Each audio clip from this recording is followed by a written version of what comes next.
La máquina que realmente sentenció a la Wehrmacht en el frente occidental no fue un tanque, ni un caza, ni una bomba.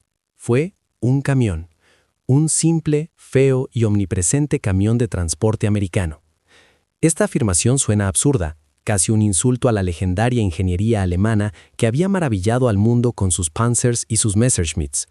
El ejército alemán, una fuerza que se enorgullecía de su superioridad tecnológica, no podía ser derrotado por un vehículo de carga mundano y sin arma. Sin embargo, la verdad a menudo se esconde en los lugares más inverosímiles, y la derrota de una nación puede estar inscrita no en el cañón de un arma, sino en la simplicidad de un tornillo. Para entender esta aparente locura, debemos abandonar el campo de batalla y entrar en un lugar mucho más silencioso, pero infinitamente más revelador: la mente de los ingenieros alemanes. Este relato desvelará cómo el análisis de un solo camión capturado expuso una ceguera estructural tan profunda en el Tercer Reich que condenó su maquinaria de guerra mucho antes de que se disparara el último tiro. Al final de esta historia, comprenderemos que la guerra no la gana necesariamente el arma más compleja o la más potente, sino el sistema de pensamiento que la produce. Y el sistema alemán, a pesar de su brillantez, albergaba un defecto fatal, invisible para todos, excepto para el hombre que se atrevió a mirar.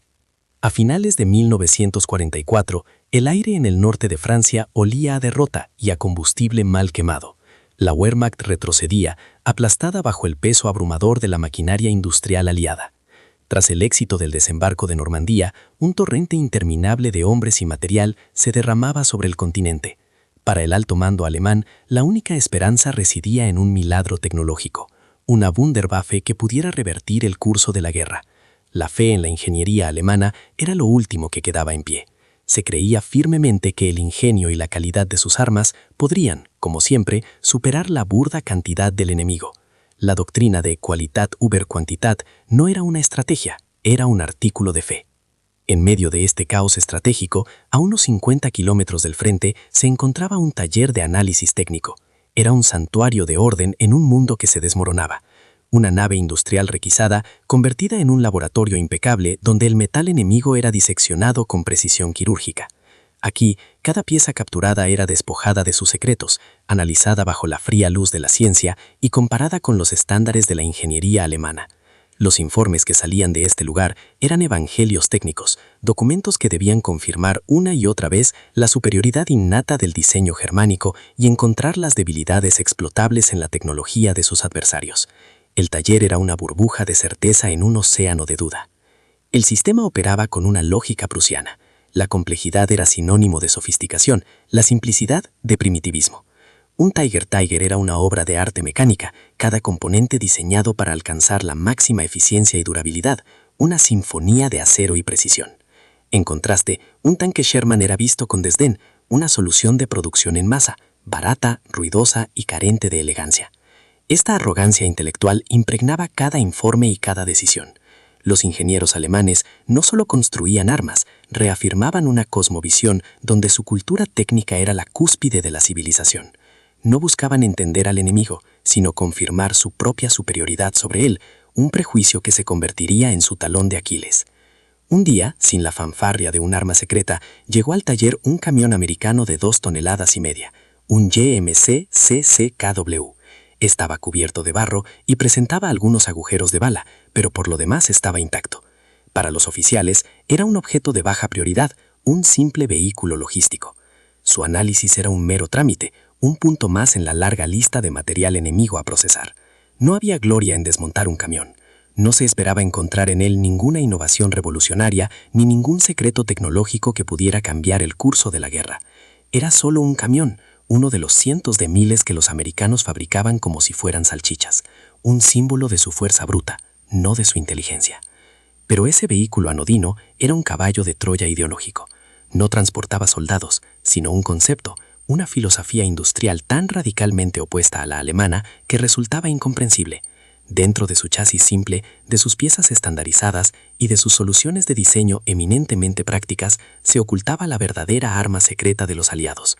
No era una tecnología que pudiera copiarse, sino una lógica de producción que resultaba inalcanzable. Su análisis estaba a punto de introducir un virus conceptual en el corazón del sistema tecnocrático nazi. El taller era una anomalía de orden en un mundo que se desmoronaba. Ubicado en una nave industrial requisada a las afueras de una pequeña ciudad del norte de Francia, a 50 kilómetros del frente, funcionaba con la precisión de un mecanismo de relojería. El espacio era funcional, frío, iluminado por lámparas desnudas que proyectaban sombras nítidas sobre los bancos de trabajo inmaculados. Afuera, el otoño de 1944 ahogaba el paisaje en barro y lluvia, mientras la aviación aliada martillaba sin descanso las arterias logísticas del Reich. Puentes, carreteras y vías férreas eran ruinas humeantes, convirtiendo la llegada de combustible y repuestos en un milagro impredecible. Dentro de aquellas paredes, sin embargo, el caos parecía una realidad lejana, controlada y diseccionada bajo la lupa de la ciencia. El sistema que gobernaba aquel santuario técnico era un híbrido de disciplina militar prusiana y meritocracia tecnocrática. Las órdenes descendían verticalmente desde el alto mando de la Wehrmacht, OKW, solicitando análisis exhaustivos del material enemigo capturado. Los equipos de ingenieros recibían los artefactos, desde fusiles hasta fragmentos de blindaje, y los sometían a un ritual de desmontaje y estudio. Cada pieza era catalogada, cada aleación analizada, cada solución de diseño comparada con los estándares alemanes. El objetivo primordial era siempre el mismo: compensar la abrumadora inferioridad numérica y material a través de la superioridad tecnológica. Buscaban un fallo que explotar, un secreto que replicar, una prueba tangible que reafirmara su ingenio como el arma definitiva. La lógica operativa de este sistema se fundamentaba en una fe inquebrantable, casi religiosa, en la doctrina de Qualitat über Quantitat. Se asumía como un axioma irrefutable que un solo tanque Tiger, con su ingeniería de precisión y su blindaje superior, era intrínsecamente más valioso que varios Sherman americanos. Esta creencia no era solo una directriz estratégica, era el pilar de su identidad cultural y militar. La propaganda del Reich machacaba diariamente la idea de que el genio alemán, su capacidad para crear obras maestras de la ingeniería bélica, prevalecería inevitablemente sobre la fuerza bruta y la producción en masa de sus adversarios. La normalidad era vivir y trabajar bajo el amparo de esta certeza absoluta. Todo el proceso estaba rígidamente codificado por el Protocolo de Análisis de Material Capturado, un manual que dictaba cada paso con una minuciosidad obsesiva. La jerarquía era militarmente estricta. Los ingenieros, aunque de formación civil, estaban sujetos a la disciplina del ejército y sus órdenes no se cuestionaban. Las leyes marciales del Tercer Reich pendían sobre todos como una espada, definiendo el derrotismo como un acto de traición. Cualquier expresión que socavara la confianza en la victoria final era castigada con severidad. Los informes debían ser un dechado de objetividad, presentando datos fríos y mediciones precisas, sin espacio para la especulación estratégica o la interpretación personal que no estuviera respaldada por la evidencia física. Más allá de las reglas escritas, una cultura de arrogancia intelectual impregnaba el taller. Existía un desprecio tácito por la producción sin alma de los Estados Unidos, vista como una prueba de su falta de sofisticación. La complejidad en el diseño se equiparaba a la elegancia y la superioridad. La simplicidad, por el contrario, era un signo inequívoco de primitivismo. Criticar un diseño alemán por ser demasiado complejo era un tabú profesional, una herejía que nadie se atrevía a cometer. Se veneraba la figura del maestro ingeniero, y cada nueva Wunderwaffe, como el caza a reacción Me-262, se celebraba internamente como una victoria cultural, una prueba irrefutable de la superioridad aria. El poder real que mantenía esta estructura en funcionamiento residía en el alto mando de la Wehrmacht y, en última instancia, en el liderazgo político del partido nazi, que dictaba la ideología que lo envolvía todo. Instituciones como el Heereswaffenamt, la oficina de armamento del ejército, controlaban directamente la investigación y el desarrollo, pero siempre bajo la atenta mirada de las SS, que vigilaban la lealtad ideológica del personal clave. Este poder se mantenía a través de una propaganda omnipresente, una disciplina férrea y, sobre todo, la promesa constante de que la victoria llegaría gracias a una proeza tecnológica que dejaría al mundo atónito. El sistema se autoalimentaba con la esperanza de un milagro de la ingeniería. El sistema se encontraba en un equilibrio tenso pero aparentemente estable. La cúpula militar política, desesperada ante el avance imparable de los aliados, exigía soluciones tecnológicas con una urgencia creciente. El cuerpo de ingenieros, sometido a una presión inmensa, trabajaba febrilmente para proporcionarlas, buscando en cada tornillo enemigo la clave para revertir el curso de la guerra. Era una relación de dependencia mutua. Los líderes necesitaban a los ingenieros para materializar su promesa de victoria, y los ingenieros necesitaban a los líderes para tener recursos y un propósito. Todos creían que esta carrera tecnológica continuaría hasta que Alemania, por la pura fuerza de su intelecto, se alzara con el triunfo final. Sin embargo, bajo esta superficie de disciplina y confianza se escondían fragilidades invisibles y letales. La primera era un presupuesto nunca cuestionado, la creencia de que la complejidad tecnológica se traducía directamente en eficacia estratégica. Nadie se había detenido a considerar que la simplicidad, la facilidad de reparación en el campo de batalla o la velocidad de producción pudieran ser, en sí mismas, ventajas militares superiores. Daban por sentado que el enemigo operaba con la misma lógica de escasez de recursos que ellos, asumiendo que el uso de materiales de alta calidad en un componente simple debía ocultar un propósito técnico secreto, en lugar de ser el resultado de una abundancia inimaginable. Esta ceguera estructural era el fallo más profundo del sistema. Su metodología de análisis, tan brillante para descomponer una pieza individual, era incapaz de evaluar la lógica del sistema que la había producido. Estaba diseñada para encontrar fallos en la calidad del enemigo, no para medir el impacto estratégico de su cantidad. La arrogancia intelectual les impedía ver la simplicidad no como una debilidad, sino como una estrategia industrial deliberada y devastadora. Todo el edificio moral e ideológico del Reich, toda su justificación para la guerra, dependía críticamente de la validez de su supuesta superioridad tecnológica.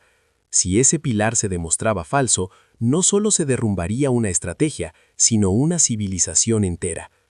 En este universo de precisión dogmática trabajaba Klaus Richter, un ingeniero civil que no encajaba del todo en el molde. No provenía de las prestigiosas academias técnicas de Berlín, ni compartía el fervor ideológico de sus colegas. Era hijo de un fabricante de maquinaria agrícola de Baviera, un hombre que le había enseñado que la belleza de una máquina no residía en su complejidad, sino en su capacidad para funcionar sin fallos bajo la lluvia y el barro. Creció entre tractores y cosechadoras, aparatos diseñados para ser duraderos, fiables y, sobre todo, reparables por manos inexpertas en mitad de un campo. Esta formación eminentemente práctica le había inculcado un profundo respeto por la simplicidad eficiente, una cualidad que el sistema consideraba casi una vulgaridad. Dentro del taller, Klaus era una anomalía silenciosa. Cumplía sus tareas con una meticulosidad impecable y sus informes eran modelos de claridad y precisión. Sin embargo, rara vez participaba en las discusiones teóricas o en los debates patrióticos sobre la superioridad del ingenio alemán. Mientras sus compañeros se maravillaban ante la elegancia de una transmisión de dientes helicoidales en un tanque capturado, la mente de Klaus se preguntaba por el coste de fabricación, el tiempo de montaje y la facilidad de sustitución en combate. Esta perspectiva lo aislaba, convirtiéndolo en una figura solitaria que observaba el sistema desde una distancia interna. Era respetado por su habilidad, pero mirado con recelo por su aparente falta de pasión por la grandeza conceptual. Su conflicto interno no era una abstracción filosófica, sino el resultado de una herida profesional. Años antes, en los inicios de la campaña del Este, había formado parte del equipo que diseñó un nuevo y sofisticado sistema de suspensión para un vehículo blindado. Sobre el papel, era una obra maestra de la ingeniería, capaz de ofrecer una estabilidad sin precedentes. En la práctica, se atascaba con el lodo helado de las estepas rusas y requería herramientas especializadas y horas de trabajo para su mantenimiento. Aquel fracaso, que costó vehículos y vidas, se convirtió en su fantasma personal. Le enseñó una lección brutal. La perfección teórica que no sobrevive al contacto con la realidad es en última instancia inútil y peligrosa. La habilidad que diferenciaba a Klaus de los demás era su capacidad para leer el metal. No se limitaba a analizar las propiedades de una aleación o la tolerancia de un engrane. Él veía más allá. En la elección de un tornillo, en la simplicidad de una soldadura o en la estandarización de una pieza, era capaz de deducir la filosofía industrial completa de su creador. Podía reconstruir la lógica de una línea de montaje, estimar la disponibilidad de materias primas y, lo más importante, comprender las prioridades estratégicas del enemigo a través de sus artefactos. Para él, cada máquina era un texto que revelaba las fortalezas y debilidades no del objeto en sí, sino del sistema que lo había concebido y producido. Este enfoque chocaba frontalmente con la cultura del taller. En una ocasión, mientras analizaban el motor de un caza británico derribado, un superior elogió un complejo componente de magnesio como una muestra de su avanzada metalurgia. Klaus, tras un primer examen, señaló en su informe que, si bien era ligero, su producción requería una cantidad ingente de energía eléctrica y que era extremadamente susceptible a la corrosión en ambientes salinos, haciéndolo poco práctico para operaciones navales a gran escala. Su observación fue tildada de pesimismo irrelevante. Se esperaba de él que encontrara debilidades a explotar, no fortalezas logísticas que admirar. Su objetividad era percibida como una falta de lealtad a la causa. El dilema que lo atormentaba era profundo y peligroso. Por un lado, su deber como ingeniero al servicio del Reich le exigía seguir los protocolos y contribuir al esfuerzo de guerra. Por otro, su honestidad intelectual y su experiencia le gritaban que la doctrina de la superioridad cualitativa era un espejismo que los estaba conduciendo al desastre. Cada informe que redactaba era un ejercicio de equilibrio sobre la cuerda floja, presentando datos irrefutables mientras ocultaba las conclusiones estratégicas que dichos datos implicaban. Sabía que expresar abiertamente sus dudas sobre la filosofía central del sistema no sería interpretado como una crítica constructiva, sino como derrotismo, un crimen castigado con la muerte. Para sus superiores, la principal falla de Klaus Richter era su falta de imaginación. Veían su pragmatismo como una limitación, una incapacidad para apreciar la audacia y la visión que se requerían para crear las Wunderwaffen que salvarían a Alemania. Su insistencia en la reparabilidad y la eficiencia de producción era considerada una mentalidad de contable, no la de un ingeniero visionario. Lo consideraban un técnico competente, un peón útil para tareas rutinarias, pero carente del genio y el fervor necesarios para comprender la gran estrategia tecnológica del Reich. Esta percepción, aunque errónea, era su única protección. Su aparente mediocridad lo mantenía fuera del radar de los verdaderos creyentes. Y fue precisamente por esa razón, por ser considerado un hombre meticuloso pero sin ambición, que se le asignó la tarea que nadie más quería. Cuando el camión GMC americano llegó al taller, cubierto de barro y aparentemente insignificante, fue visto como un trabajo tedioso y de baja prioridad. El Oberingenieur a cargo, deseoso de centrar a sus mejores hombres en los restos de un nuevo bombardero aliado, le hizo un gesto displicente a Klaus. «Richter, ocúpese de esa chatarra, desmóntela y elabore el informe estándar, un trabajo sencillo para una mente práctica como la suya». Sin saberlo, el sistema acababa de entregarle la llave de su propia autopsia al único hombre capaz de realizarla. Klaus comenzó el desmontaje del camión GMC con la resignación de un burócrata. Era un trabajo rutinario, un mero trámite antes de pasar a un proyecto más estimulante. Pero entonces, algo detuvo su mano y su mente. Un tornillo. Un simple tornillo hexagonal de cabeza estándar. Lo extrajo y lo observó bajo la luz. Luego extrajo otro de una parte diferente del chasis.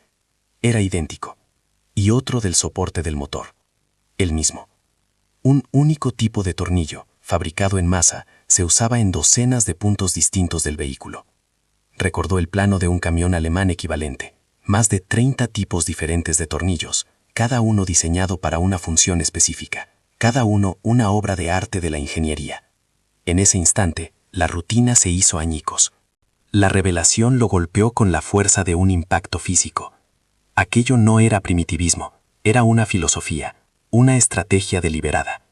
Un solo tipo de tornillo significaba una producción más rápida, un inventario logístico simplificado y, sobre todo, una reparación en el campo de batalla que cualquier soldado con una llave inglesa podía realizar en minutos. El fantasma de su propio fracaso, aquel sofisticado sistema de suspensión que se había rendido al barro ruso, regresó para atormentarlo. La perfección teórica de su diseño había sido útil. El camión americano, en cambio, estaba construido para sobrevivir a la realidad, no para impresionar en un laboratorio. Por primera vez, Klaus sintió una punzada de miedo intelectual. La superioridad que daban por sentada era una ilusión. Con una cautela casi quirúrgica, decidió poner a prueba el sistema. En su informe preliminar, redactó una nota aséptica y objetiva. Se observa un notable grado de estandarización en los componentes de fijación, sugiriendo una priorización de la eficiencia en el mantenimiento de campo. Evitó cualquier juicio de valor, cualquier implicación estratégica. Se lo entregó a su superior, el Oberingenieur Schmidt, un hombre que encarnaba la arrogancia del sistema. Schmidt leyó la nota, arqueó una ceja con desdén y la tachó con un lápiz rojo. «Richter, Céntrese en las debilidades metalúrgicas, no en las trivialidades de la línea de montaje. No estamos aquí para aprender de los fontaneros americanos. La primera puerta se había cerrado en su cara. La negativa no hizo más que alimentar su obsesión. Durante las siguientes semanas, Klaus diseccionó cada centímetro del camión americano con una intensidad febril. El motor, la transmisión, el sistema eléctrico, el patrón se repetía con una consistencia abrumadora. Piezas intercambiables, diseños robustos que sacrificaban el rendimiento máximo por una fiabilidad a prueba de fallos y una reparabilidad insultantemente sencilla. Se dio cuenta de que no estaba analizando un vehículo, sino un arma logística. Un sistema industrial completo diseñado para una guerra de desgaste prolongada. Una guerra que Alemania, con sus recursos menguantes y su costosa complejidad, no podía ganar. El conocimiento se convirtió en una carga física, un secreto tóxico que ardía en su interior. Su conflicto interno se agudizó hasta convertirse en una tortura diaria. Las lecciones de su padre sobre maquinaria agrícola, sobre la belleza de lo simple y duradero, resonaban en su mente como una verdad ineludible. Veía la genialidad del diseño americano, una genialidad pragmática y brutalmente eficaz. Pero al mismo tiempo, veía los rostros de sus colegas, su fe ciega en la mística de la ingeniería alemana, su desprecio por todo lo que no fuera complejo y perfecto. Cuestionar esa fe no era solo una disidencia profesional, era una traición a su gente, a su cultura, a los soldados que morían en el frente creyendo en la superioridad de sus armas. Su lealtad a la verdad chocaba frontalmente con su lealtad al Reich. Decidió intentarlo de nuevo, esta vez con una estrategia diferente. Redactó un apéndice técnico detallado, evitando cualquier opinión personal. Llenó páginas con datos puros, comparativas de tiempos de montaje, cálculos de la reducción de horas hombre en reparaciones, análisis del impacto en la cadena de suministro de repuestos. Lo enmarcó no como una crítica, sino como un análisis de la doctrina logística del enemigo. Saltándose a Schmidt, lo envió directamente al director del taller, un coronel del Heereswaffenamt. La respuesta fue fulminante. Recibió una reprimenda formal por escrito por exceder el ámbito de un análisis técnico y por realizar especulaciones estratégicas no autorizadas. La amenaza era implícita pero clara. Un paso más y las consecuencias serían graves. Mientras tanto, la realidad del frente se imponía con una crueldad aplastante. La ofensiva de las Ardenas, la última gran esperanza de Alemania en el oeste, se desangraba en el barro y la nieve. Las noticias, aunque censuradas, se filtraban. Divisiones Panzer enteras paralizadas, no por el fuego enemigo, sino por averías mecánicas y la incapacidad de recibir combustible o las piezas de repuestos adecuadas. Los tanques Tiger y Panzer, obras maestras de la ingeniería, se convertían en ataúdes de acero por la rotura de una transmisión, que requería días y equipo especializado para ser reparada. La tesis de Klaus dejaba de ser una teoría abstracta, se estaba escribiendo con la sangre de miles de soldados. La persistencia de Klaus no pasó desapercibida. El director, aunque había rechazado el informe, se sintió inquieto. Sutilmente, Klaus fue aislado.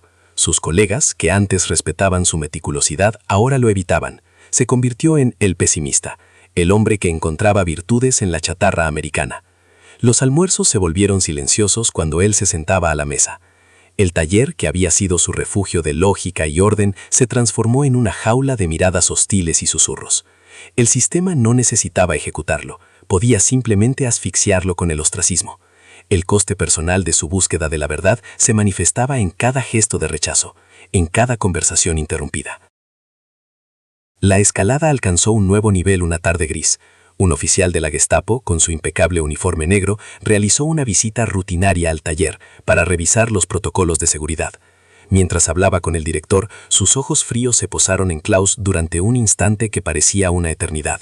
No se dijo una palabra, pero el mensaje fue inequívoco.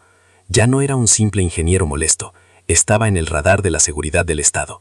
El sistema había pasado de la negación a la intimidación. La próxima reprimenda no vendría en un memorándum, sino en una llamada a la puerta en mitad de la noche. El camino de la obediencia se cerraba, y el de la confrontación conducía al abismo. Esa noche Klaus se sentó solo en su pequeño despacho, la luz de la lámpara iluminando dos versiones de su informe final sobre el camión GMC. Uno era el informe oficial, purgado de cualquier conclusión controvertida, un documento que cumpliría con las expectativas y garantizaría su supervivencia. El otro contenía un apéndice secreto, una bomba intelectual titulada La lógica de la cantidad, un análisis estratégico de la filosofía industrial aliada. En él demostraba con una lógica implacable por qué la simplicidad americana derrotaría a la complejidad alemana. Enviar ese segundo informe directamente al alto mando en Berlín era un acto de traición y a la vez el mayor acto de patriotismo que podía concebir. El silencio del taller por la noche era una tumba. Sobre el escritorio de Klaus Richter, bajo la solitaria luz de una lámpara, yacían los dos informes, dos destinos. Uno era la absolución, el otro la condena. La elección no era entre dos documentos, sino entre dos versiones de sí mismo, el ingeniero leal a la verdad y el súbdito leal al Reich. Las enseñanzas de su padre sobre la belleza de lo simple y lo funcional luchaban con el dogma de la complejidad que había definido toda su carrera. Recordó con amargura el fracaso de su propia suspensión perfecta, hundida en el barro ruso. Vio los rostros de los soldados en las Ardenas, congelados junto a sus maravillas tecnológicas averiadas, y comprendió que el peso de ese conocimiento era insoportable. Levantó el informe seguro, el oficial. Era un documento impecable, preciso y completamente inútil. Cumplía con el protocolo, satisfacía la jerarquía y garantizaba su supervivencia. Podía oír casi la voz condescendiente del Oberingenieur Schmidt. Un trabajo adecuado, Richter. Cíñase a los hechos, como siempre. Podía imaginar un futuro, sobrevivir a la guerra, regresar a Baviera, construir tanques que funcionaran de verdad. Era la opción racional, la que gritaba el instinto de conservación. El sistema había dejado claro lo que quería. Mentiras reconfortantes, no verdades incómodas. Desafiarlo significaba enfrentarse a un tribunal marcial, a la Gestapo, a un pelotón de fusilamiento. El miedo era una presencia física, un nudo helado en el estómago que le preguntaba si una verdad que nadie escucharía valía el precio de su vida. Entonces su mirada se posó en una pequeña fotografía manchada de grasa que guardaba en un rincón de la mesa. Era su hermano menor, Günther, un joven tanquista sonriendo con timidez desde la torreta de un Panzer. Estaba en algún lugar del frente de las Ardenas, confiando ciegamente en la superioridad de su máquina. Klaus lo imaginó esperando una pieza de repuesto que nunca llegaría, paralizado no por el enemigo, sino por la arrogancia de sus propios ingenieros. Se dio cuenta de que enviar el informe seguro no era un acto de autoconservación, sino de complicidad activa. Era añadir un ladrillo más al muro de mentiras que estaba matando a hombres como Günther. El conflicto dejó de ser una abstracción intelectual y se convirtió en una herida personal y sangrante. En ese instante, la duda se evaporó, reemplazada por una claridad gélida y aterradora. Su verdadera traición no sería contra el Reich, sino contra los principios que su padre le había inculcado y contra la esencia misma de su profesión. La finalidad de la ingeniería no era crear fantasías de perfección, sino herramientas que funcionaran en el mundo real. Sabía que enviar el informe completo era una apuesta desesperada, un disparo en la oscuridad con una probabilidad de éxito casi nula. Lo más seguro es que fuera interceptado y se convirtiera en su sentencia de muerte. Pero en la quietud de la noche, Klaus Richter tomó la única decisión que le permitiría seguir respetándose a sí mismo. Decidió que su vida valía menos que su integridad. Con una calma que no sentía, tomó el sobre oficial destinado al alto mando en Berlín.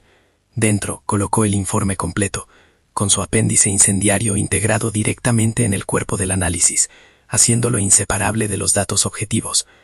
No era una nota al margen, sino la conclusión lógica e ineludible de la evidencia. Selló el sobre con la cera roja del departamento y presionó el sello oficial con un golpe seco y definitivo, un sonido que resonó como un martillazo de juez en la sala vacía. No había vuelta atrás. Había roto la cadena de mando, había desafiado la doctrina y había enviado una bomba de relojería conceptual al corazón del sistema. Acababa de cometer el mayor acto de patriotismo posible, la traición. A la mañana siguiente caminó por el taller con una extraña sensación de ligereza. Sus colegas, notando su serenidad, la interpretaron como la resignación de un hombre derrotado.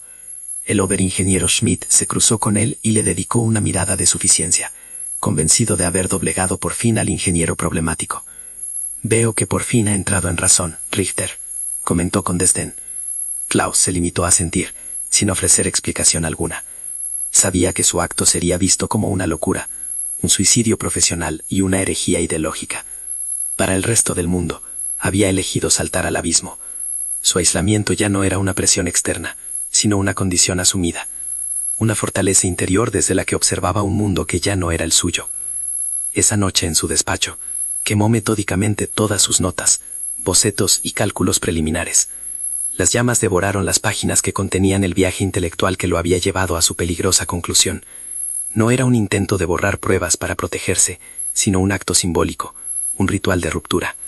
Estaba quemando los puentes con su antiguo yo, el técnico obediente que seguía las reglas sin cuestionar la lógica que las sustentaba.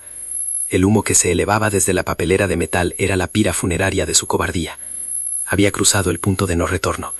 Ahora solo quedaba esperar a que el sistema, con su lógica implacable, viniera a reclamar su deuda, y sabía que no tardaría en hacerlo. Pasaron 3 días. 3 días de un silencio denso, anatural, que se apoderó del taller con más peso que el estruendo lejano de la artillería. Klaus Richter trabajó en un aislamiento absoluto, una burbuja de ostracismo que sus colegas habían inflado a su alrededor. Ya no era el ingeniero pesimista, era un espectro, una presencia incómoda que recordaba una verdad que nadie quería afrontar. Cada mañana esperaba la llegada de la policía militar. Cada ruido de un vehículo en el exterior le tensaba los músculos. Pero no ocurrió nada. El sistema, vasto e impersonal, parecía haber engullido su informe sin dejar rastro, digiriéndolo en sus entrañas burocráticas. Esta calma era más aterradora que cualquier amenaza directa, la quietud del ojo de un huracán que se prepara para desatar su furia. Al 4.º día la espera terminó. No fue una citación oficial ni una patrulla de la Feldgendarmerie, fue un sedán negro de alto rango, un Porsche 830 reluciente que contrastaba obscenamente con el barro y la desolación del entorno. Cortó el velo de lluvia y barro con una autoridad silenciosa, deteniéndose frente a la entrada principal del taller. Las insignias de las SS en la matrícula eran discretas pero inequívocas. No venían a investigar un fallo técnico, venían a extirpar una herejía. El oberingeniero Schmidt salió a recibirlo, encorvándose en una reverencia casi servil. El trabajo en el taller se detuvo por completo. Todas las miradas se clavaron en la puerta del vehículo, conteniendo la respiración. El sistema había llegado para dar su veredicto. De la parte trasera del coche no descendió un oficial de la Gestapo con botas de cuero y una mirada brutal, sino un hombre mayor, de aspecto frágil, vestido con un traje civil impecable y unas gafas de montura de caray. Era Albert Speer, el ministro de Armamento y Producción de Guerra del Reich. Su presencia en aquel taller de retaguardia era tan improbable como la visita de un emperador a una cantera. Caminó a través de la nave industrial con pasos lentos, ignorando a los oficiales que lo saludaban, sus ojos grises y analíticos escudriñando cada rincón. Se detuvo frente al banco de trabajo de Klaus Richter. En sus manos enguantadas sostenía una única carpeta de cartón. Dentro, como una bomba sin detonar, se encontraba el informe de Klaus. Speer no alzó la voz. Su tono era el de un profesor decepcionado, una mezcla de acero y condescendencia. Su análisis es impecable, Herr Richter, una obra maestra de la lógica deductiva, y sin embargo es completamente irrelevante. Abrió el informe sobre la mesa. Usted ve un tornillo y deduce una estrategia industrial. Yo veo un tornillo y veo el síntoma de una cultura sin alma, una civilización de contables que sacrifica la grandeza por la conveniencia. Su dedo trazó una línea en un diagrama. Nuestra complejidad no es un defecto, es la firma de nuestro genio, la prueba tangible de que nuestra voluntad de crear la perfección es superior a su capacidad para producir basura en masa. Usted confunde eficiencia con superioridad. El ministro de Armamento se acercó a Klaus, su voz bajando a un susurro conspirador, pero audible para los que estaban cerca. La victoria ya no es una cuestión de logística, ingeniero. Es una cuestión de voluntad, de fe. Su informe, con su lógica aplastante, es un veneno. Si admitimos que su razonamiento es correcto, que la simplicidad de un camión americano es estratégicamente superior a la magnificencia de un Tiger, ¿qué nos queda? Estaríamos admitiendo que toda nuestra cosmovisión es errónea, que nuestra supuesta superioridad es un espejismo. Hizo una pausa, dejando que el peso de sus palabras se asentara. La guerra en el campo de batalla está casi perdida. La única guerra que aún podemos ganar es la ideología, y su verdad es un acto de sabotaje contra ella. La sentencia fue pronunciada con la misma frialdad quirúrgica. No será fusilado, Herr Richter. Eso sería un desperdicio de talento y lo convertiría en un mártir para otros derrotistas. En su lugar, se le concederá el honor de aplicar su genio a la causa. Será transferido con efecto inmediato al equipo de desarrollo del Panzer VIII Maus, pondrá su meticulosidad al servicio de la creación del arma más compleja y formidable jamás concebida. La crueldad de la decisión era sublime. No lo matarían, lo obligarían a convertirse en un sacerdote de la misma religión que había intentado desacreditar, forzándolos a construir catedrales de acero que nunca llegarían a un campo de batalla, un monumento a la misma locura que había denunciado. Mientras Speer se marchaba, 2 soldados con sopletes de corte entraron en el taller. No se dirigieron a Klaus, fueron directamente hacia el chasis desmantelado del camión GMC. A una señal del Oberingenieur Schmidt, que supervisaba la escena con una sonrisa de sádica suficiencia, las llamas azules y blancas mordieron el metal americano. Chispas incandescentes llovieron sobre el suelo de hormigón mientras cortaban metódicamente cada viga, cada soporte, cada pieza del vehículo que había servido como prueba del delito. No estaban simplemente destruyendo un objeto, estaban realizando una ejecución ritual. Estaban borrando la evidencia física de una verdad insoportable, desmembrando el cuerpo del delito para que nadie más pudiera leer su historia. Klaus no apartó la mirada. Observó cómo las llamas consumían el vehículo, el calor ondeando en el aire. No sentía ira ni desesperación, sino una extraña y amarga liberación. El conflicto interno que lo había atormentado durante meses se había resuelto. Había perdido. Su lógica había sido derrotada no por una lógica superior, sino por la negación absoluta de la lógica misma. Vio con una claridad espantosa que el sistema no estaba ciego, era un suicida que se negaba a soltar el arma. Su elección no había sido entre la verdad y la mentira, sino entre la razón y la fe. Y en el Tercer Reich, en su agonía final, la fe era lo único que importaba, incluso si conducía directamente al abismo. El último travesaño del camión cayó al suelo con un estruendo metálico que resonó en el silencio del taller. El sedán negro de Speer desapareció en la cortina de lluvia. Schmidt le dirigió a Klaus una última mirada, una mezcla de triunfo y desprecio, antes de dar la orden de reanudar el trabajo. La normalidad regresó, pero era una farsa. La verdad había sido presentada, juzgada y ejecutada en el centro de aquel santuario de la técnica. El sistema no se había roto, se había reafirmado en su propia locura, sellando su destino con el siseo de un soplete. Para Klaus Richter, la guerra había terminado. Para Alemania, la autopsia acababa de comenzar. Tras la capitulación incondicional, los papeles se invirtieron. Fueron los ingenieros aliados quienes, con una mezcla de asombro y perplejidad, recorrieron los talleres y laboratorios alemanes. Encontraron diseños que estaban años por delante de su tiempo, cazas a reacción, misiles balísticos y tanques de una sofisticación casi mítica. Pero junto a cada una de estas maravillas encontraron la prueba de su fracaso. Registros de producción irrisorios, listas interminables de componentes únicos y una dependencia logística que los hacía casi inoperables en condiciones de combate real. Los informes de los analistas aliados, redactados con la frialdad del vencedor, llegaron a la misma conclusión que el informe prohibido de Klaus Richter. La ingeniería alemana no había sido derrotada, se había suicidado con su propia brillantez. Klaus Richter sobrevivió a la guerra. Su exilio en el proyecto del Panzermaus, concebido como un castigo, se convirtió irónicamente en su salvación, un limbo técnico alejado de los bombardeos y del frente. Fue encontrado por un equipo de investigación técnica estadounidense, un hombre silencioso y demacrado que trabajaba en los planos de un monstruo de acero que nunca vería la batalla. Entre sus escasas pertenencias hallaron una copia al carbón de su análisis del camión GMC. Los ingenieros americanos lo leyeron, primero con curiosidad, luego con un respeto profundo. No lo vieron como un traidor ni como un héroe, sino como algo mucho más raro, un hombre honesto en un sistema diseñado para castigar la honestidad. Su verdad, rechazada por los suyos, fue validada por el enemigo. La decisión de Albert Speer de quemar el camión y silenciar a Klaus no fue un simple acto de censura. Fue el momento en que el sistema eligió conscientemente la muerte antes que la introspección. Representó la renuncia final a la lógica en favor del mito. Al destruir la evidencia física de su error, el Tercer Reich no borró el problema, sino que se cegó a sí mismo ante la solución. La maquinaria de guerra alemana continuó su camino hacia el abismo, produciendo armas cada vez más complejas, costosas e inútiles, mientras sus ejércitos se quedaban sin combustible, sin repuestos y sin tiempo.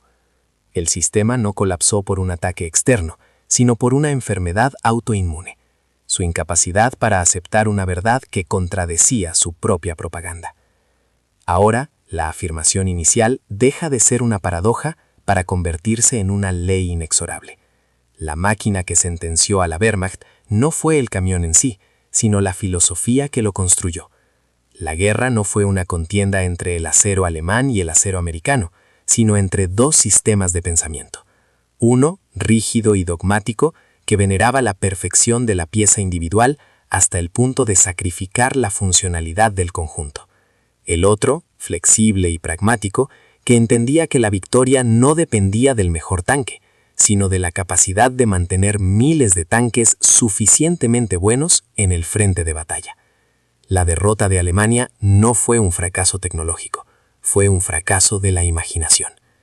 La historia de Klaus Richter expone una de las trampas más peligrosas del intelecto humano, la optimización local a expensas de la coherencia global.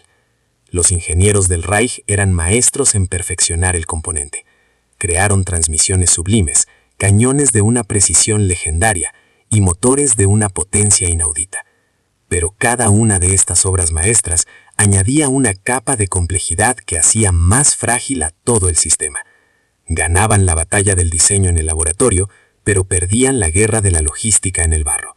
Los aliados, en cambio, no buscaban la pieza perfecta, sino el sistema más robusto. Entendieron que la verdadera fuerza no reside en la excelencia aislada, sino en la resiliencia interconectada. Y esa es la tesis final, una verdad tan simple y robusta como el propio camión americano. La superioridad real nunca se encuentra en la complejidad de las partes, sino en la simplicidad funcional del sistema que las une. Un sistema, ya sea una nación, una empresa o un individuo, que se vuelve incapaz de procesar verdades sencillas porque amenazan su autoimagen, está condenado a derrumbarse bajo el peso de su propia sofisticación. El defecto más letal no es un error técnico en la máquina, sino la ceguera ideológica de su creador. Porque al final, la realidad siempre premia a quienes se adaptan a ella, no a quienes intentan doblegarla con la fuerza de un dogma, por muy brillante que éste parezca.